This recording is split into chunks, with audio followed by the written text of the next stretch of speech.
अस्सलाम वालेकुम व्यूअर्स, आज की इस वीडियो में हम बात करेंगे ड्रामा सीरियल अर्थकुल गाजी के सीजन 2 की एपिसोड नंबर 40 के बारे में। गंदगदू अपने सिपाहियों के पास आता है और उनसे कहता है, एक तरफ काई कबीले के सिपाही और दूसरी तरफ दुर्गा के सिपाही दोनों मुतहिद हुए और आज मेरे सामने हैं, लेकिन मैं आप सब में इराकी सल्जूक देखना चाहता हूँ।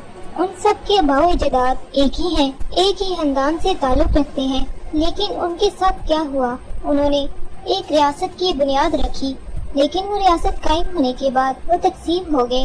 उन्होंने तकसीम होकर काफरों और जालिमों का काम आसान कर दिया। एक ही नस्ब से, एक ही अबाओ अजदाद की औलाद से एक ही इंतखाब बाकी था कि वो मुतहिद हो जाएं, एक हो जाएं। इसके अलावा और कोई चारा नहीं था। ये सच है, हम ओगोस के वो अजीम कबीले हैं, लेकिन जब तक हमारे रास्ते एक हैं, हमारे सिपाही एक ही नस्ब के सिपाही होंगे और एक ही फौज बनेगी।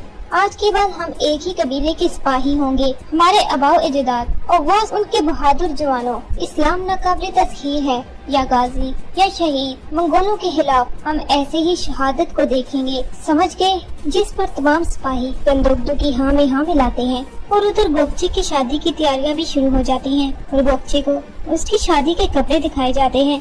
गुंजाकुल गोपचे से कहती है कि ये सूट तुम्हारे पर बहुत जचेगा, जिस पर तैमूर की वालदा कहती हैं कि ऐसी खूबसूरती के लिए कुछ भी हो अच्छा ही लगेगा। सलजान को ये सब कुछ बहुत अजीब लग रहा होता है और वो वहाँ से चली जाती है। इतने में हाइमा खातून अपने हैमे से बाहर आती हैं तो अपने सामने सलजान को पाती हैं। वो सलजान से कहती है कि सलजान खातून, क्या तुम ठीक हो?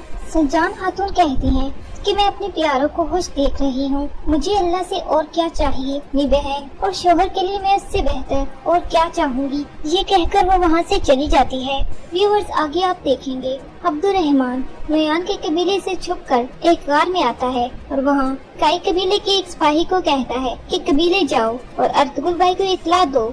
नयान महल में मौजूद अपने जासूस से मिलेगा। अर्तुगरुल भाई ने हुक्म दिया है कि अब तुम्हारा काम खत्म। अब्दुर्रहमान भाई, अब आप वापस नयान के पास नहीं जाएंगे। अब्दुर्रहमान कहता है, गनी क्या कह रही हो तुम? अर्तुगरुल भाई फिक्रमंद हैं। उन्हें लगता है कि नयान को आपके बारे में पता चल गया है। वो चाहते हैं कि आप वापस आ जाएं। अब्दुर्रहमान कहते हैं, मैं जानता हूँ अर्तुगरुल भाई को मेरी फिक्र है, मैं उनका बहुत शुक्रगुजार हूँ, लेकिन नयान को मुझ पर शक नहीं हुआ। मैं जानता हूँ अगर मैं वापस न गया तो हम महल और कबीले में मौजूद गद्दार को कभी तलाश नहीं कर सकते। गनी कहता है, अगर अर्तुगरुल भाई का अंदाजा ठीक हुआ तो? अब्दुर्रहमान आगे से कहता है, अगर मौत मेरा मुकद्दर है तो उसे कोई नहीं रोक सकता। अगर मौत इतनी करीब है तो इंसान किस चीज के लिए कोशिश करता है? जनाबे अर्तुगरुल और मेरे भाइयों को मेरा सलाम भिजवा दो। और इस तरह गनी वापस कबीले में आता है और अर्तुगरुल भाई से कहता है कि भाई, अब्दुर्रहमान की तरफ से एक खबर लाया हूँ। और जब दूसरी तरफ अब्दुर्रहमान नयान के पास जाता है तो मंगोलों के तमाम सिपाही अब्दुर्रहमान को घेर लेते हैं। इस तरह मंगोलों के दुश्मन सिपाही अब्दुर्रहमान को पकड़ लेते हैं। नयान अब्दुर्रहमान से कहता है कि मैंने तुम्हें ताई खानदान की अजीम फौज में एक मुकाम देने की पेशकश की, तुम्हें एक जनरल बनाना चाहा, मैंने तुम्हें एक ऐसी दुनिया दी जिसमें वो सब कुछ था, और तुमने क्या किया? मेरे साथ गद्दारी। अब्दुर्रहमान बिना डरे और बिना खौफ नयान से कहता है, तुम और तुम्हारी गलीज रियासत जाए जहन्नम में। इस बात पर नयान को काफी गुस्सा आता है और वो अब्दुर्रहमान को मारना शुरू कर देता है।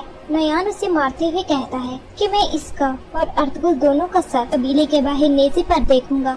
दूसरी तरफ गुंजाकुल का बाप अपनी बेटी से कहता है कि देखो बेटी, गंदगदू सुलेमान शाह का बेटा और अर्तुगरुल का बड़ा भाई है। अगर कोई भी गड़बड़ होती है तो मुझे इसे हल करना है और मैं नहीं चाहता कि तुम्हारी आंखों से आंसू निकले। गुंजाकुल का बाप उससे मजीद कहता है, हमने ओगोस के लिए सब कुछ करने की कसम खाई है, तुम ये कभी नहीं भूलना। गुंजाकुल अपने बाप से कहती है कि बाबा, क्या आपको नहीं पता कि मैंने आपके लिए कितना खतरा मोल लिया है और मैं अब भी ऐसा ही करूँगी, आपको ये पता होना चाहिए। गुंजाकुल कभी भी गंदगदू की वफादार नहीं होगी। व्यूअर्स, आपको हमारा ये